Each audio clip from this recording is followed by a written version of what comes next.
Do you want to break free from indecision by confronting the 6 causes of fear, shift into the decisive action, and align with purpose, unlocking your path to success? Hello, I am Juan Navarro. This is Advanced Quality Programs, and I invite you to explore the quality philosophies and concepts to apply them to our everyday life.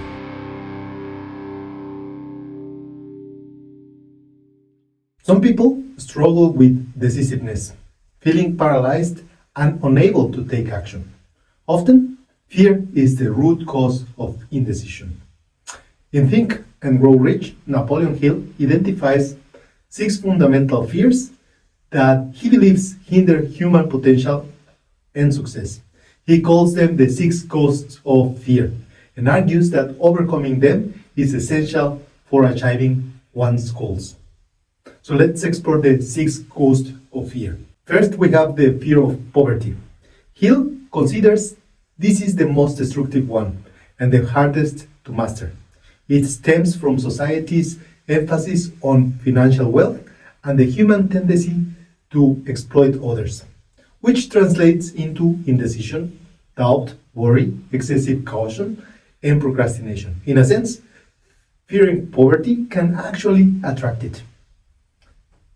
Then you have the fear of criticism. This fear arises from excessive concerns about other people's opinion, undermining initiatives, shifting imagination, and weakening self-reliance. It can lead to insecurity and inferiority complex, extravagance, and lack of ambition. Then we have the fear of ill health. Excessive worry about disease and often manifesting a hypochondria, leading to avoidance of physical activity. This fear can negatively impact all aspects of one person's life. Then we have the fear of losing love, rooted in humanity's deep desire for companionship. This fear can lead to jealousy, excessive fault-finding, and desperate attempts to buy affection. It may even cause emotional distress. Then we have the fear of old age, often linked to other fears such as declining health and loss of independence. This fear can lead people to prematurely slow down, apologizing for their age and attempting to appear younger. Finally, the fear of death. Hill calls this the grandfather of all fears, often fueled by religious teachings and uncertainty about the afterlife.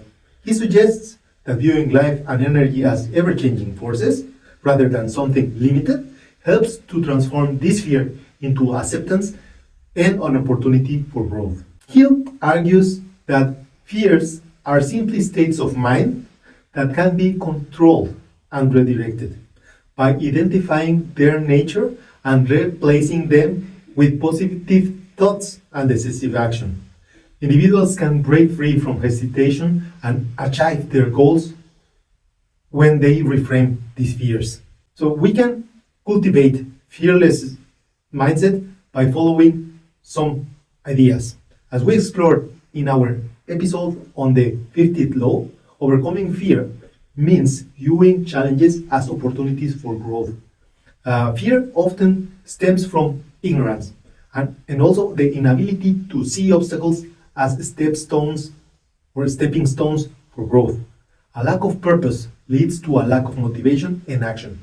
When we fail to recognize our core values, fear can take hold, resulting in this indecision and stagnation. But when we remain true to our purpose, we can see difficulties as lessons that bring us closer to our life mission. Take a moment to reflect. What fears are holding you back the most?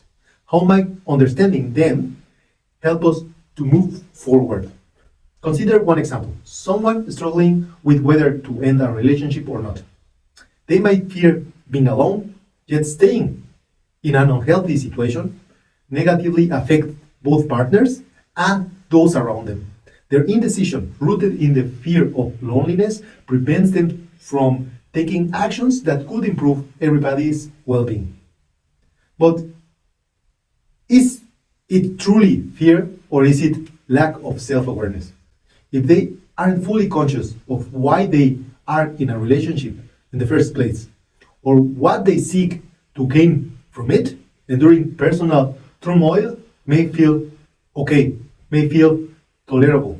But now imagine that they can reflect on their core desire, such as experiencing support and fulfillment in relationships.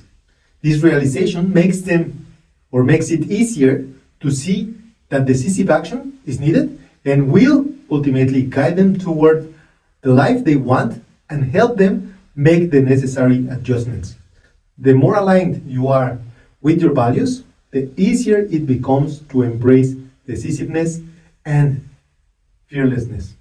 All in all, indecision can be frustrating, but breaking it down into simple steps helps to overcome it. First, clarify your goals. Identify what you want to achieve and write down your priorities. Second, limit your options. Too many choices can be overwhelming. Narrow them down to a top 3 and then select just one. Third, visualize the outcomes. Imagine the impact on each choice and how it will feel in the future. Fourth, take small steps. Break major decisions into smaller actions. Commit to the first step and reassess. Reflect on past decisions. Recall times you made good choices and what worked, reinforcing your confidence. And set a deadline. Is the number 6. Give yourself a time frame, even a short one, to push past paralysis.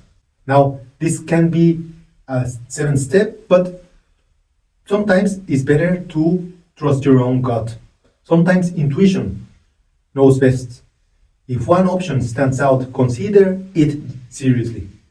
Finally, it also can be a step, but is a general assumption: accept imperfection. No decision is perfect. Good enough is often sufficient because most choices can be reversible or changed or optimized, whatever. The decision is normal, but it doesn't have to be the rule. With practice, these tactics can help you to become more decisive and more confident. As the saying goes, to the good sailor, every wind is a good wind.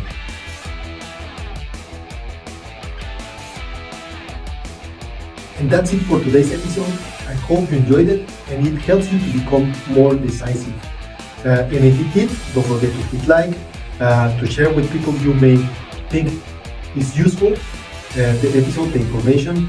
Thanks, don't forget to comment, and thanks to everyone that already acquired the books, Principles of Quality, the Life Quality Projects, and are already expecting the quality mindset. Don't forget to hit the bell to get the notification of the next episode.